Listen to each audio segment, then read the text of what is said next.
You wake up at 6:47 a.m. This isn't your natural wake-up time, but your phone vibrated 3 times in succession with notifications that the algorithm calculated were urgent enough to interrupt your sleep.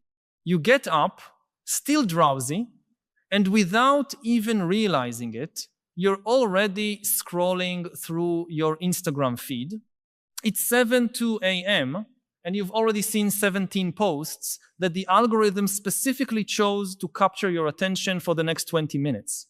You don't know it, but every second of your gaze is being measured, every pause is being recorded, every microfacial expression is being analyzed by your phone's front camera. At 7:23 a.m., you finally get up to have coffee. You open the delivery app, and magically, the first restaurant that appears is exactly what you were craving, even though you hadn't searched for anything. How did they know? At 8:15 a.m., on your way to work, you receive a podcast notification that seems perfect for your current mood. At 10:30 a.m., a news story appears in your feed that confirms exactly what you already thought about a political issue. In the afternoon, you get an ad for a product you'd been considering buying for weeks, but never searched for online. At the end of the day, you feel like you made dozens of free and autonomous choices. You chose what to eat, what to listen to, what to believe, what to buy. But here's the terrifying truth that few are willing to face. You didn't choose absolutely anything. Each of these decisions was carefully orchestrated by algorithmic systems that know you better than you know yourself. They knew you would wake up drowsy and vulnerable to first impressions. They knew exactly what type of content would exploit your emotional insecurities. They knew your resistance to consumption impulses would be low between 2 p.m. and 4 p.m. They knew you would seek validation of your political beliefs after a stressful day at work. You believe you're living your life, but you're actually following a script written by machines that were programmed by people you'll never meet, working for companies whose true objectives you'll never fully understand. And the most frightening part is that this control doesn't happen through force, coercion, or obvious manipulation. It happens through the perfect illusion that you're always in command, always choosing, always exercising your individual autonomy. To understand how we reach this point of total algorithmic control, we need to go back in time and examine how power has always functioned in human history. For millennia, anyone who wanted to control populations had to use direct and visible methods. The pharaoh built monumental pyramids to demonstrate his divine power. The Roman emperor organized grand spectacles in the Colosseum to keep the masses distracted and submissive. Medieval kings erected imposing castles on hills so everyone would know who ruled the region. Control was physical, architectural, ritualistic. Even when societies became more complex, power mechanisms remained fundamentally visible. The Catholic Church controlled minds through Sunday sermons, confessionals, and elaborate ceremonies. Modern states developed educational systems to shape citizens, created mass media to influence opinions, and established bureaucracies to regulate behavior. You always knew where the power was. There was a pope in the Vatican, a president in the palace, a principal at school, an editor at the newspaper. Power had a face, an address, a clear hierarchy. But more importantly, you knew when you were being influenced. When the priest spoke from the pulpit, you understood you were receiving religious indoctrination. When you watched the evening news, you knew you were consuming a filtered version of events. When you saw an advertisement on TV, you immediately recognized that someone was trying to sell you something. There was a clear distinction between moments of external influence and moments of personal autonomy. This clarity allowed for conscious resistance. You could choose not to go to mass, change the channel, question what was being said. The digital revolution didn't just change the methods of control, it fundamentally redefined the nature of power itself. For the first time in human history, power became completely invisible, continuous, and apparently voluntary. Algorithms didn't replace the old methods of control. They made them obsolete by creating something much more efficient. A system that makes you want exactly what the system needs you to want. Consider how this works in practice. When you open any app on your phone, you're not simply accessing a neutral tool, you're entering a carefully designed environment where every pixel, every color, every transition has been optimized through thousands of psychological experiments to maximize your engagement. The developers aren't trying to create the best experience for you. They're trying to create the most addictive experience possible, one that will keep you in the app for the longest time possible. But the real power of algorithms isn't in their ability to capture your attention, it's in their ability to shape your fundamental desires. Through the analysis of billions of data points about your behavior, artificial intelligence systems can identify psychological patterns that you yourself don't know about. They know you become more impulsive when you're stressed. They know your self-esteem drops on Mondays. They know you're more susceptible to certain types of emotional appeals depending on your menstrual cycle, the weather, or even how many steps you took that day. With this information, algorithms don't just predict your behavior, they actively modify it. If the data indicates you're going through a period of low self-esteem, the algorithm might start showing you more content about personal transformation and beauty products. If it detects signs of social anxiety, it might direct content about relationships and dating apps. If it identifies tendencies toward compulsive behaviors, it might intensify exposure to special offers and limited time promotions. The most disturbing part is that this process happens below the threshold of consciousness. You never notice that you're being directed. The subjective feeling is always one of spontaneous discovery, happy coincidence, finding exactly what I was looking for. The algorithm meticulously preserves the illusion of autonomy while guiding you through a maze of predetermined choices. I need to pause for a moment to ask you directly, when was the last time you felt you were truly in control of your digital decisions? When did you last notice you were being influenced without realizing it? I know we often keep these concerns to ourselves, perhaps for fear of seeming paranoid in a world that celebrates technology as liberation. But your suspicions are valid and shared by more people than you imagine. Share in the comments. I feel I lose autonomy when I use my phone to. Your reflection can help others recognize similar patterns in their own lives and begin an honest conversation about how to reclaim our individual sovereignty.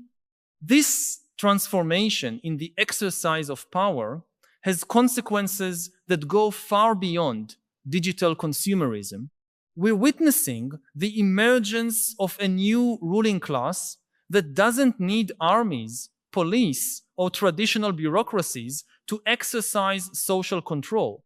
The new masters of the world are software engineers working in corporate complexes in Silicon Valley, mathematicians creating predictive models in secret laboratories, and executives making decisions in boardrooms that will affect the behavior of billions of people without them ever knowing such decisions were made.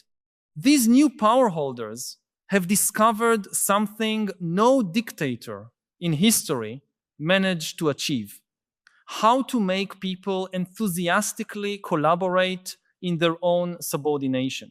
There's no need to threaten, censure, or repress.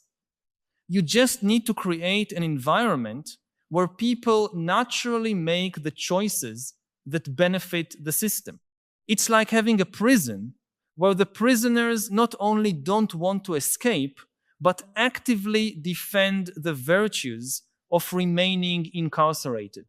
Algorithmic control is also redefining the nature of democracy and public discourse. Traditionally, democracy depended on the existence of a shared public space where different perspectives could compete for citizens' support. Newspapers, radio, and television, however imperfect, created a basic set of shared facts from which political debate could happen. Algorithms have completely fragmented this shared reality. Now, each person lives in a customized informational bubble where they only receive information that confirms their pre-existing beliefs. If you believe in conspiracy theories, the algorithm will feed that belief with more conspiracy theories. If you have political prejudices, you'll receive evidence that seems to confirm those prejudices. If you have anxieties about the future, you'll be bombarded with content that amplifies those anxieties. The result isn't just political polarization, it's the death of the very possibility of rational debate based on evidence. How can you have a productive discussion with someone who is literally living in a different reality from yours, algorithmically constructed to be as convincing as possible? How can you find collective solutions to social problems when you can't even agree on what the basic facts are?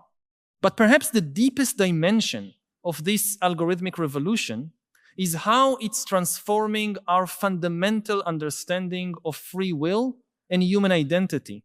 For centuries, Western philosophy was based on the premise that human beings are rational agents capable of making autonomous choices based on conscious reflection. This belief grounded not only our political and legal systems, but our very notion of human dignity. Algorithms are demonstrating that this premise might be fundamentally false. If a computer system can predict and manipulate your choices with statistical accuracy superior to your own self-awareness, what does that say about your supposed autonomy? If your most intimate desires can be shaped by programming codes, what remains of your individual identity? We're discovering that the human mind might be much more mechanical and predictable than our self-esteem would like to admit.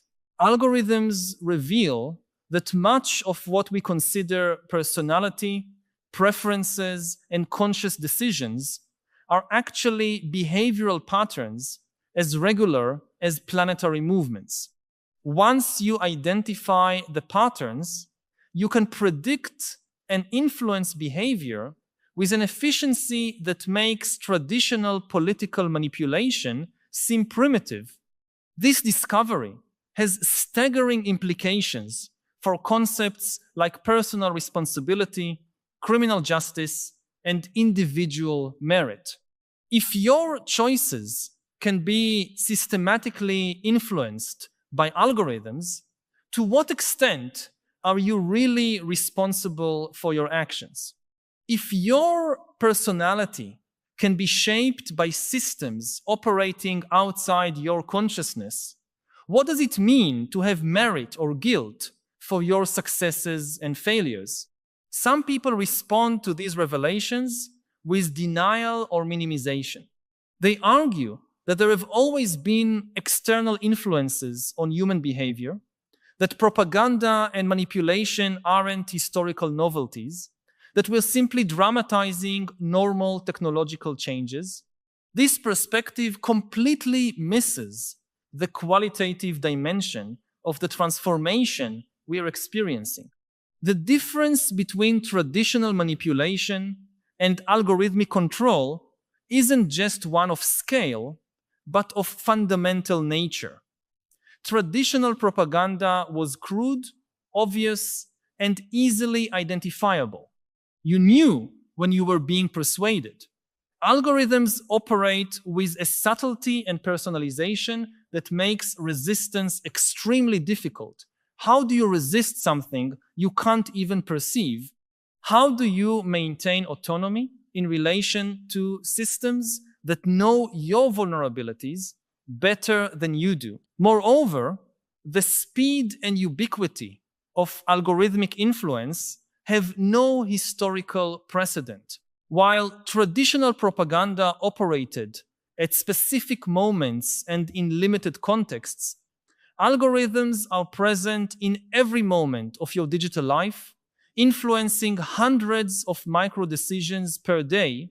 The cumulative effect of this constant influence is a gradual transformation of personality that happens so slowly you can't notice you're changing. But is there hope for resistance and recovery of individual autonomy? The answer is complex and requires both personal changes and broader systemic transformations. At the individual level, the first step is developing what we can call algorithmic literacy, the ability to recognize when you're being influenced by automated systems. This means paying attention to your own behavioral patterns and questioning the origin of your impulses and desires. When you feel like buying something, stop and ask, where did this desire come from? When you find yourself with a strong opinion about a subject, reflect, what information led to this opinion and how did it reach you? When you feel certain emotions after using digital devices, investigate what specific content provoked these reactions. The practice of metacognition, that is thinking about your own thoughts, becomes a fundamental skill of political resistance. The more aware you become of your own mental processes, the harder it becomes for external systems to manipulate those processes without you noticing. It's also crucial to establish regular moments of digital disconnection where you can experience your natural preferences and impulses without algorithmic interference. This doesn't mean simply getting off social media for a few hours, but creating substantial periods where you make decisions without consulting digital devices, where you form opinions through personal reflection or face-to-face conversations, where you experience boredom and quiet without constant stimulation. During these disconnection periods, many people discover that their desires and priorities change significantly, consumption impulses diminish, anxieties about issues that seemed urgent online reveal themselves to be artificial. Interests and curiosities that were suppressed by the bombardment of algorithmic content begin to resurface. It's as if you can finally hear your own voice after years of listening only to amplified echoes. At the collective level, we urgently need regulatory changes that limit technology companies' ability to collect personal data and manipulate behavior. This includes legislation that requires algorithmic transparency, gives users real control over what type of content they receive, and establishes clear ethical limits on what types of behavioral influence are acceptable. But perhaps more important than legal changes is a cultural transformation in how we understand technology and autonomy. We need to abandon the naive narrative that technology is neutral and that more digital connectivity automatically represents human progress. We need to develop a culture of healthy skepticism about systems that promise to give us exactly what we want, especially when we can't explain how they know what we want. We also need to revalue experiences and knowledge that cannot be digitized or algorithmized. This includes skills like deep contemplation, face-to-face conversation, manual work, silent walks, reading physical books, and other activities that require sustained attention and generate insights that cannot be easily captured in data. Resistance to algorithmic control shouldn't be understood as a Luddite rejection of technology, but as a defense of human dignity and complexity. Humans are more than the sum of their behavioral patterns. We have capacity for surprise, creativity, unexpected change, and choices that defy statistical predictions. Preserving this capacity requires constant vigilance against systems that try to reduce us to predictable datasets. Looking to the future, the question isn't whether we'll be able to completely avoid algorithmic influence. That's probably impossible in a digital society. The question is whether we'll be able to maintain an irreducible core of human autonomy that allows us to use technology without being completely used by it. This will require not just individual resistance, but the creation of social, educational, and cultural spaces that cultivate human capacities that algorithms cannot replicate or manipulate. The battle for human autonomy in the digital age will be defined in the coming decades. This isn't a fight against machines, but against social and economic systems that reduce human beings to exploitable resources. It's a struggle for the preservation of the unpredictability, complexity, and dignity that define our humanity. If these reflections have touched something you've been feeling, but perhaps haven't found words to express, know that you're not alone.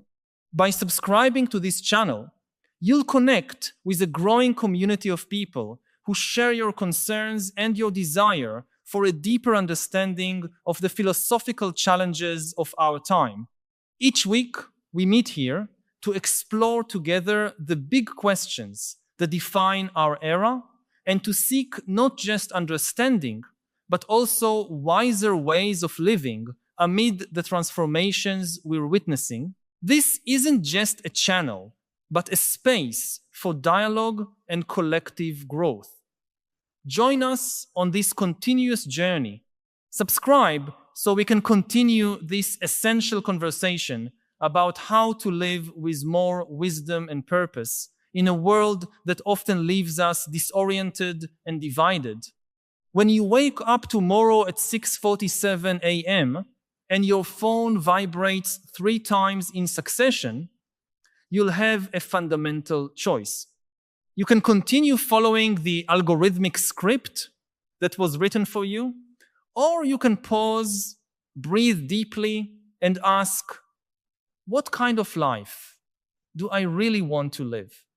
And more importantly, who is really in control of this decision? The answer to this question may determine not only the course of your individual life, but the future of human autonomy in our digital age.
Universal values, global institutions, and international laws, we are entering into a super competitive, chaotic world in which only one thing matters, and this one thing is brute force. Leaders like President Trump envision the world as a collection of fortresses, with each country separated from the others by high walls. Financial walls like tariffs, military walls, cultural walls, and physical walls. This vision may have certain advantages, but it fails to address one key problem.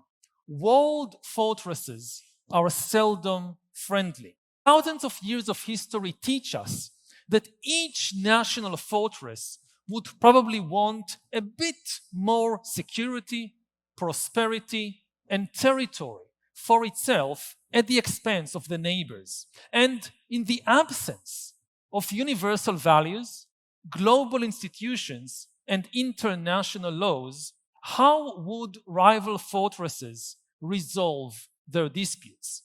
For millennia, the vision of the world as a collection of fortresses always led to exactly the same outcome: a never-ending cycle of wars, with powerful empires conquering their weaker neighbors and eventually fighting each other for supremacy. This is already beginning to happen all around us. Wars of conquest, which were taboo since 1945, are coming back.